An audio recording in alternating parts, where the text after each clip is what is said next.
Hi everybody, welcome back to another episode of the Hugh Barada Group Coach's Corner. It's our first time back in a while, so we're happy to be here. I'm Thomas Crow, and with me today is my partner, Brian Powers. Thomas, how are you doing? Good to be back. Yeah, it's good to have you back. I'm just saying, both of us, it's good to be back. Yeah. So with us today, we have one of our old friends back again to start talking about their postseason, what the expectations are for that. We have with us FCHS wrestling coach and all-around great guy and I'll take that. legend, Jim Tonti. Coach, how's it going? Good. Glad to be here, guys. I say legend because Coach just, he looks like a guy who's just comfortable here. Well, you say legend a lot around here, and you describe most of our guests as Yeah, legend, that's but true. but We only get the best. this is one of the ones that is actually a legend. Yeah. Are you a Hall of Famer yet? Yeah, I mean, yeah. Yeah. So I really should. He'll be say modest, Hall of but yes. Famer. Right. Hall of Famer. Yeah. I mean, not only is he a recurring guest on our show, but he's probably the favorite guest we ever have. Well, that's good. You guys want to hear a story? Yes. Okay. All right, so Coach, enough of this boosting up of your ego, which it doesn't need it anymore. I mean, it's a surprise you even got in the door here with that ego. You guys are killing me. So the wrestling season, it's starting to wind down a little bit. What did we have just a couple weeks ago, and what are we looking forward to? Well, the last 2 weeks, man, I kind of want to say this. Our season's been a season of really close, and what I mean by that is I can go all the way back to the Cathedral Duel when they were ranked number one, and we came down the last match, we lost it. Center Grove was ranked 8th, came down the last match, we lost to close one. The team state duels, which are right here at Franklin, has been a tough pill to swallow because we were seeded number one, ranked number one in the state, and in the semifinals we got upset by East Central. And they went on to win it in the finals the next round pretty handily. And then again, it came down to the last match. Yeah. So we followed that up this weekend with the conference, and Perry's ranked 3rd. And you go through all these matches in the conference, and honestly, it came down to one match between us and Perry. Had we won one more match and they lost one more match out of 54 matches wrestled, we would have been conference champs. So we've been, that's where we've been the last few weeks. It's been tough on the kids because since last February, when they did the point system and we knew we were going to be, had we wrestled the way we have this year, we'd be ranked number one and seeded number one. Our kids have had a big focus and goal on winning that state title. So we bounced back in the semifinal loss, wrestled Mishawaka for 3rd and 4th, and we beat a good team in Mishawaka for 3rd and 4th. So our kids took 3rd in the state in the dual state tournament. So a big deal, but man, far below where we wanted to be. Now that's the dual tournament. That's over. The individual tournament's starting here in 2 weeks, so we've got to change our focus a little bit. With Parameridian being, obviously kind of a personal thing for you coaching there before you came here, but also just kind of the misstep that happened earlier in the season in your match against them, how does that kind of factor into just the disappointment of not being able to be champs? It's tough. I mean, man, I had a hard time rebounding after team state duels, which was the week before. And so this whole week has kind of been in a fog. I mean, we really were focused on winning the state title at team state duels. So, I think we kind of limped into the conference, and then, halfway through the finals, one of the Perry coaches come up and said, "Have you seen the score?"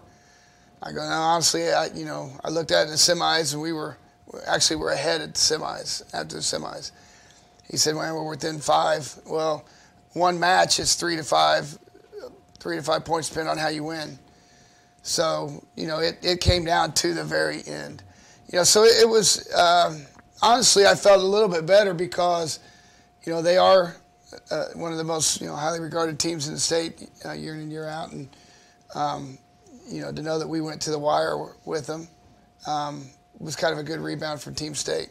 So, not bad. So, you said, the team part of it's over now. It's time to switch focus. How do you do that as not only as a coach but as a wrestler? How do you switch the focus? What is there something different from team to individual? Or? Well, practices won't be much different, all that kind of stuff.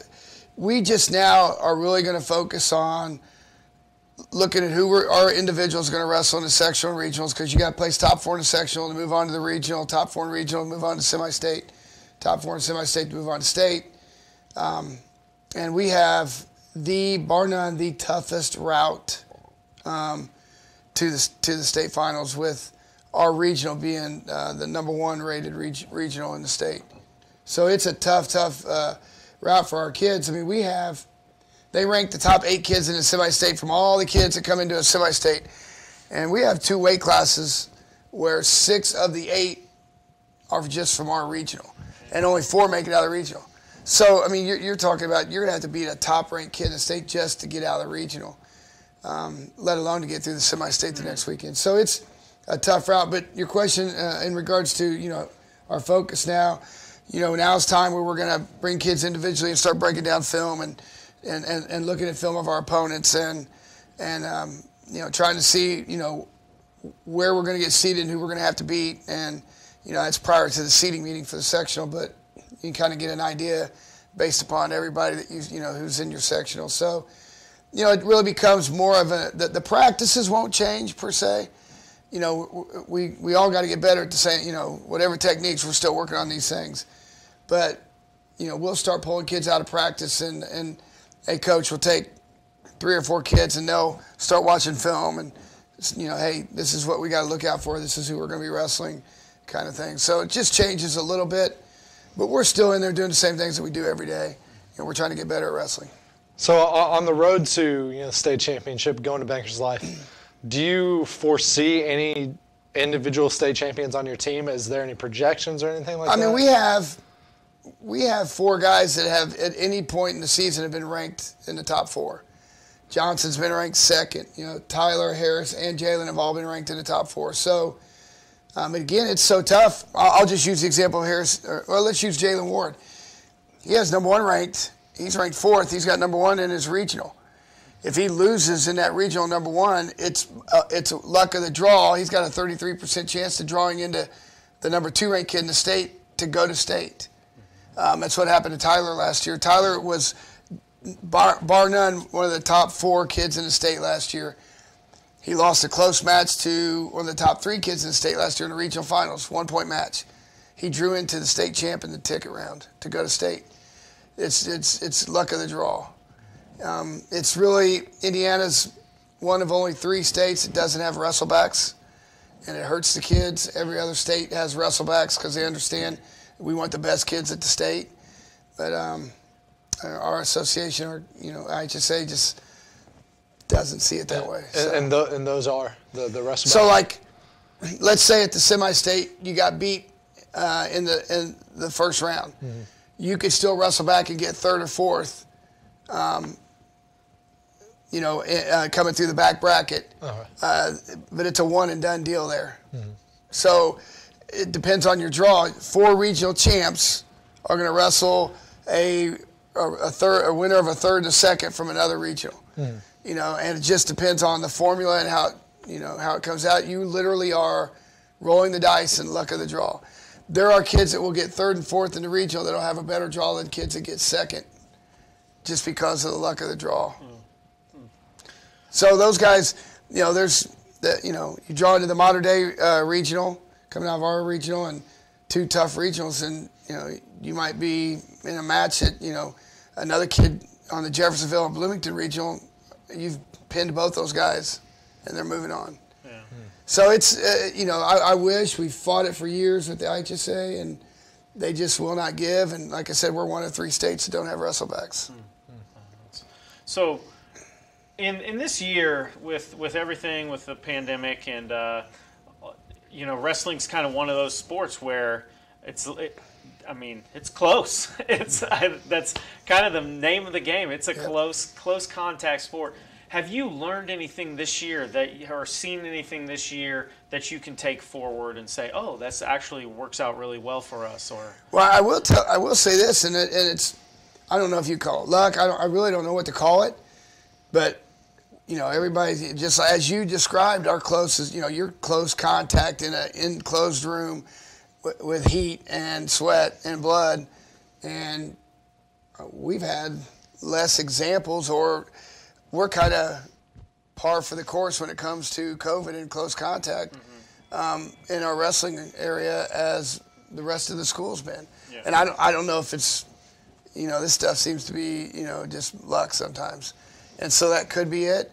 So I haven't really seen a big difference from a wrestling standpoint on how COVID, but I have seen a big difference on how coaches are approaching keeping your room clean, keeping their locker room clean, keeping the lockers clean, making sure the kids their hygiene's good, which is all a good thing because you can get other skin diseases and stuff through contact.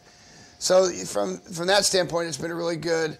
Those are things that we've already done, but you see other programs really taking that stuff more serious, which is good. So last time we had you in here, we asked you about what your craziest experience, throughout wrestling was. So in conducting this interview, I was trying to think of another kind of fun question to ask you. So I came up with, of any WWE wrestler of all time, if you could add one of them to your team right now, who would you add? Well, I wouldn't even go WWE. If I could add, did you hear the Monkey Juice story? Do you hear this story? I don't have time to tell this story, but I will just tell you that this has been 25 years ago that me and 3 other coaches, one was a 4-time NCAA champ, another one was a 2-time NCAA All-American, the other one was a 2-time state champ. We had just all gotten out of college, and we went to Pendleton Reformatory, the prison, and we were supposed to be showing a wrestling clinic, and they were going to start inter-squad wrestling. We ended up wrestling 65 matches against the inmates. Someday I need to tell this story. You won't believe it, and they should make a movie out of it. I will tell you that after 8 hours there, one of us had to wrestle Monkey Juice. So if I had to pick one guy, he's from Pendleton Reformatory, and it's Monkey Juice. And we wouldn't have many problems moving forward. Monkey Juice would sweep the table, would have no need for the wrestlebacks. No. And if you guys want to, on your other show, hear this story sometime, it's a good one. All right, well, we're going to go to the new show real quick. Well, Coach, we appreciate you giving us some of your time. We wish you and the team the best of luck coming up. Thank you. Appreciate it, throughout guys. the next couple weeks. For Coach Tante, Brian Powers, I'm Thomas. Monkey Juice. And Monkey Juice. I'm Thomas Crow. This was the Hubler Auto Group Coach's Corner. Hubler is proud to be the official sponsor of Franklin Athletics. Score massive savings on all your favorite brands. Plus, get our 10-year, 200,000-mile warranty included. For all auto needs, just click drivehubler.com. Let's go, Grizzly Cubs.